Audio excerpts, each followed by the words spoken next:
Hello foodies, welcome back to Cheri the Chef. Today I'm going to be showing you how to make a delicious savory ham and bean soup, and we're going to do it in just a little under 30 minutes. So we're going to do this from dried beans, and again in 30 minutes with no soaking and no boiling.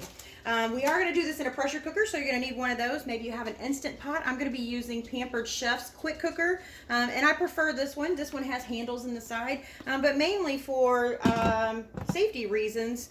It stays cool to the touch the entire time you're using it, and our steam release button is here versus back here where the steam actually comes out. So I have it set to sear right now. The first thing I'm going to do is toss in about 3 tablespoons of butter.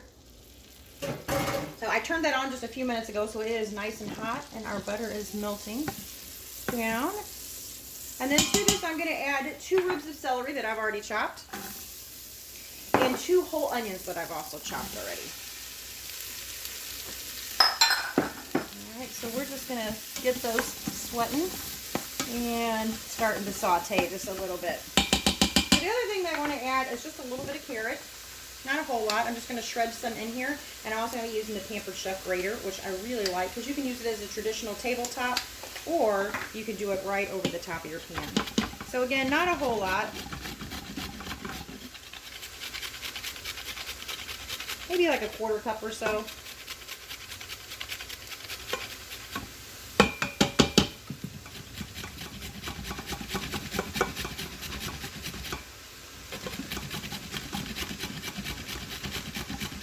And this does come with a food guard also, but I don't ever see any of the professional chefs using a food guard. Excuse me. Alright, so that's about good for our carrot.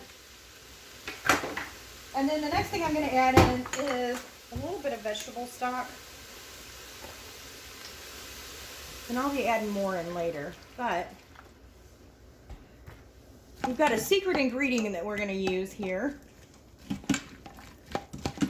and that is going to be some instant mashed potatoes. So years ago when I first started cooking, I would make things like ham and beans or even like chili, and a lot of times they would be like really soupy, like watery.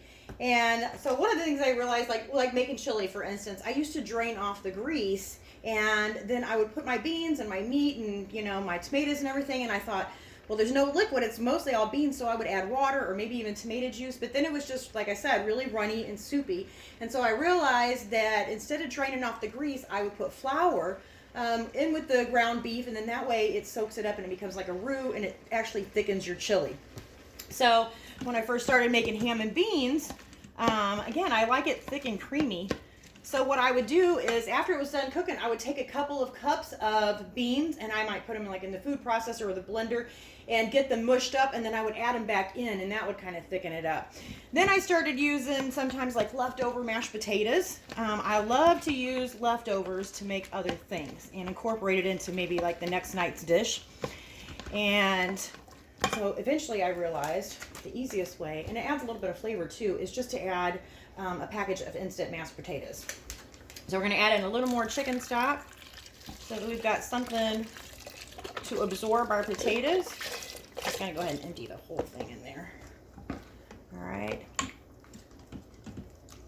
And then we're just going to empty our package of instant potatoes. So you could even do like a flavored one. I know they have the, I think it's Idahoan, makes the garlic ones that are really, really good. So see how that's already thickening up just a little bit? All right. So then I also have, I made a ham a couple weeks ago, so I saved my ham bone from that. I'm going to go ahead and toss that in. And of course I've got some of the ham left over, but I'm going to wait and put that in at the end just to see how much room I have left. So of course we need some beans. We're going to use a pound of beans. That's the 2-pound bag, and I already used half of it. So we're just going to dump the rest in there. And those I've already picked through. You always want to make sure that you don't have any rocks or anything like that. So as far as seasoning goes, I told you the mashed potatoes were like the secret ingredient, but I always say the other secret ingredient is not love, but sugar. Love and sugar are about the same thing to me. So I'm just putting just a couple of teaspoons in. Just like salt brings out the natural flavor of food, sugar can bring out the natural sweetness. So I probably should have stirred that up before I put in that big old bone. All right, I'm gonna add a couple of bay leaves. Whoa. Well, I need a whole bay leaf and not the ones that are broken up. We'll pull them out like this. There we go.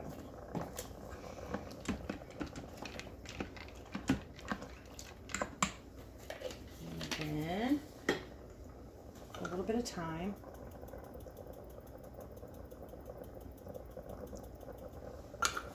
A little bit of salt.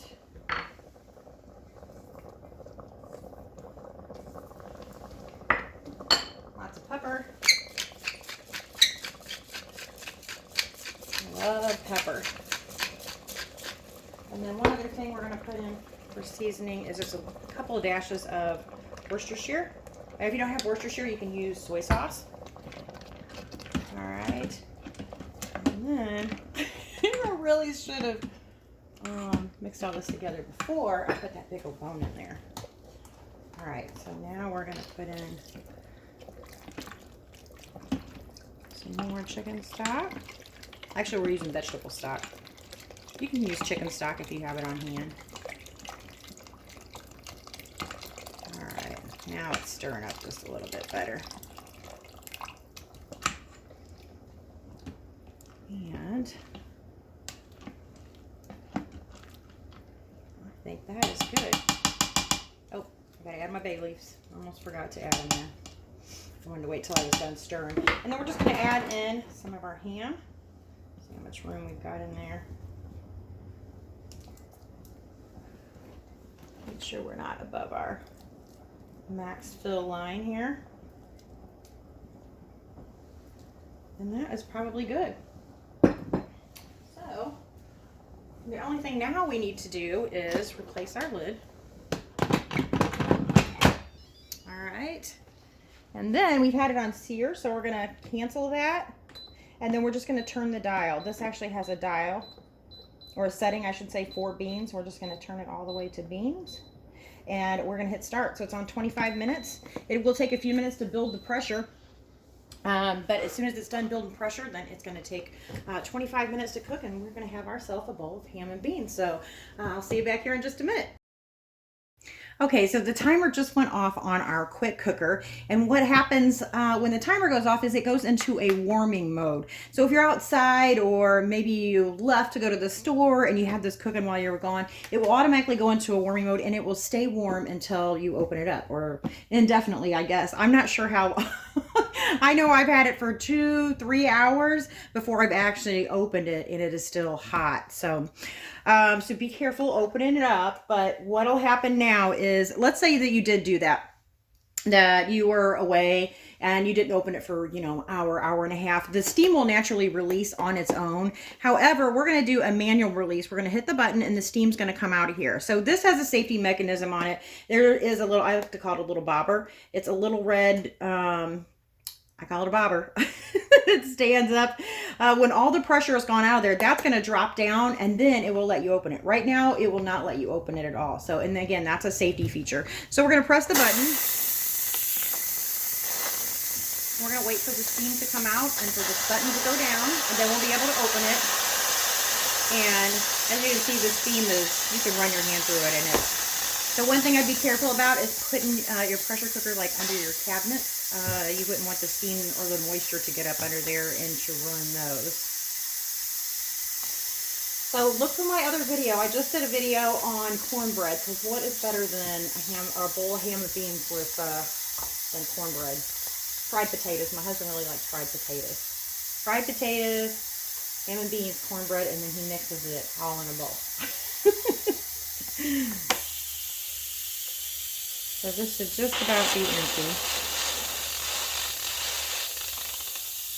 And if you let it do it naturally, it's going to take probably, I don't know, 15-20 minutes, I'd say, and all the steam's probably gone out of it. But again, it will stay warm. So, and you don't have to hold the button down. Oh, this is one thing I want to show you. So the button has been pressed. As you can see, it's kind of indented there. So the steam is coming out. Now, before I can use it again, I would want to push that button so that it seals it back down. So I I have done that a couple times. I've started to cook something else and I've forgotten to push that button, and then I'm wondering why my pressure cooker isn't building pressure. So, like I said, you don't have to hold the button down. It just seems to come out a little bit faster.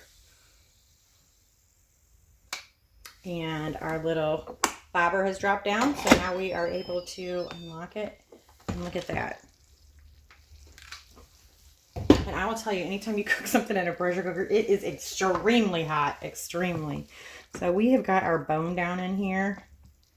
And you know what? I was going to try to fish that out, but I might make a big mess on camera. You watch the cornbread video, I almost dumped all the cornbread in the floor. And it's about done. So I'm going to be posting that video here shortly too. But look at that. So I'm just going to pour me a nice big bowl. And as you can see, it's thicker because we put the potatoes in there than it would have been had we not have put the potatoes in. Oh, that's one thing we need to do. I'm going to grab a spoon real quick because I need to fish out a couple of bay leaves, and I just saw one in my bowl. There it is right there. So let's see if I can find the other one real quick before I forget. It might be, whoop, there it is. Whoop, there it is. I hope that's it. There it is. Woo, it's hot. All right, so we've got those out of there. And that's it. I do need to take the bone out, but I'm going to wait till it cools off just a little bit. If I happen to drop, I was going to use my tongs, but if I happen to drop that, I will burn myself. So let's see if I can taste this.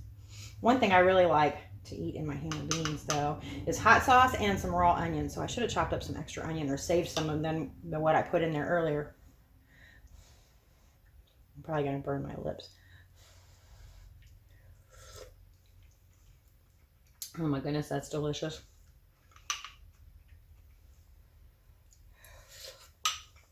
And the beans are cooked just perfect. You know, they're not tough anymore. They're soft, but they're not falling apart. So anyway, I hope you enjoyed that. Again, it only takes about 30 minutes. So I'll see you guys next time. Bye.